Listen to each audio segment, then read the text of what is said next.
Assalamualaikum warahmatullahi wabarakatuh.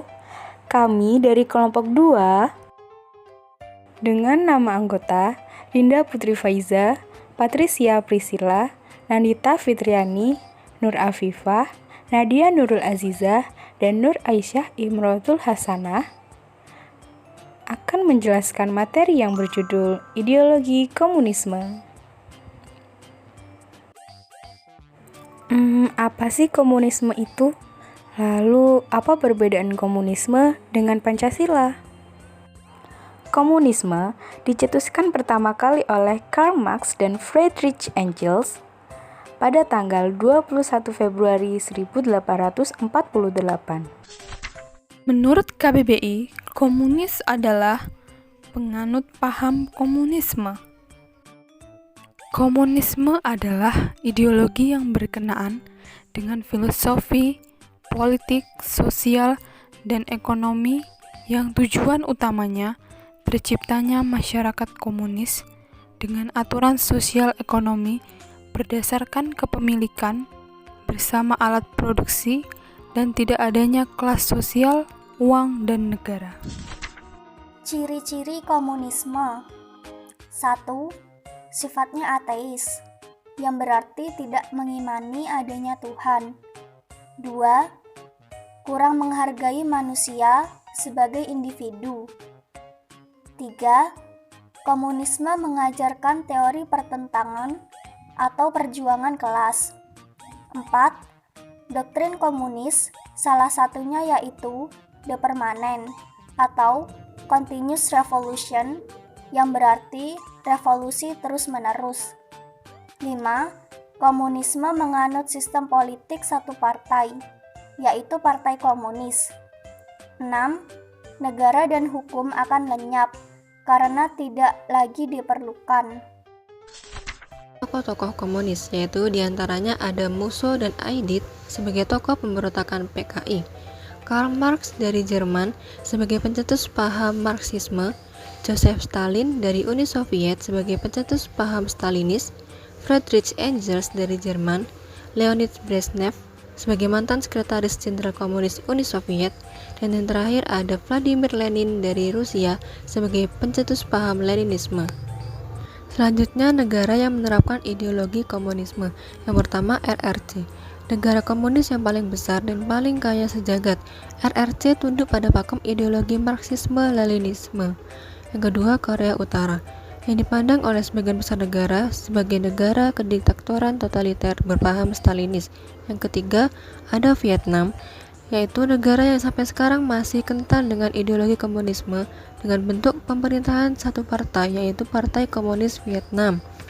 Yang keempat, ada Rusia, yang merupakan Republik Federasi yang bersistem politik satu partai dari tahun 1927 hingga 1990. Yang kelima, ada Kuba, yaitu negara satu partai berpaham Marxisme, Leninisme, di mana peran Partai Komunis Kuba diabadikan dalam konstitusi. Yang terakhir ada Albania, yaitu yang pemerintahnya memakai sistem negara partai tunggal. Yang selanjutnya yaitu kelebihan dan kekurangan ideologi komunis.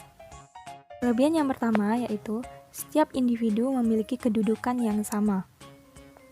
Bagi negara yang menerapkan ideologi ini, semua orang atau warganya dianggap sama, jadi tidak ada yang merasa lebih unggul atau bisa dibilang tidak ada kelas sosial. Maka dengan ini, warga memiliki ketenangan pikiran bahwa semua orang itu sama, tidak ada yang kaya atau yang miskin. Yang kedua, jarang terjadi krisis ekonomi. Di negara yang menganut komunisme, ekonomi mereka sangat minim terjadi krisis. Karena memang segala hal aspek, terutama ekonomi, pemerintah yang telah mengatur segala permasalahan yang ada, sedangkan masyarakatnya tinggal mengikutinya.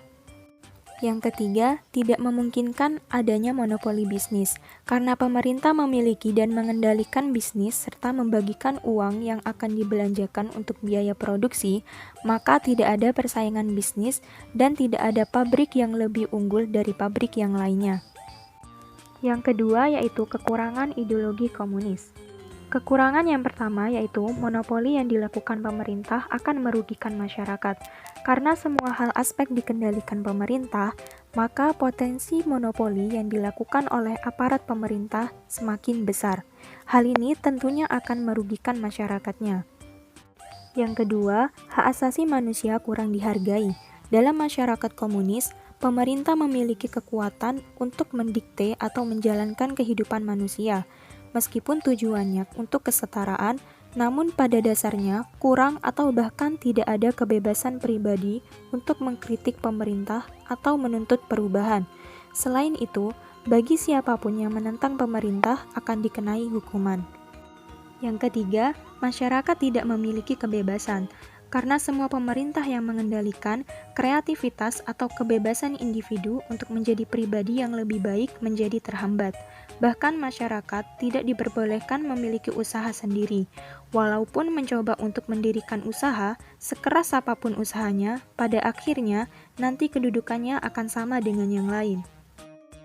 Untuk selanjutnya, perbedaan ideologi komunisme dengan ideologi Pancasila.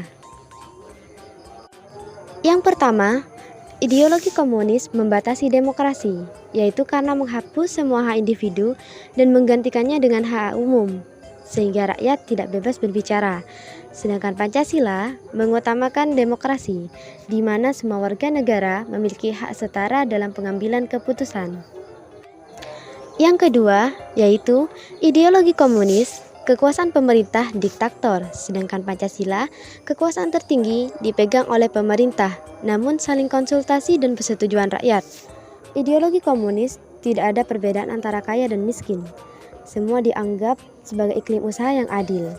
Dan kekuatan tertinggi dipegang oleh partai, sedangkan Pancasila, kekuatan tertinggi dipegang oleh pemerintah, namun saling konsultasi dan persetujuan rakyat.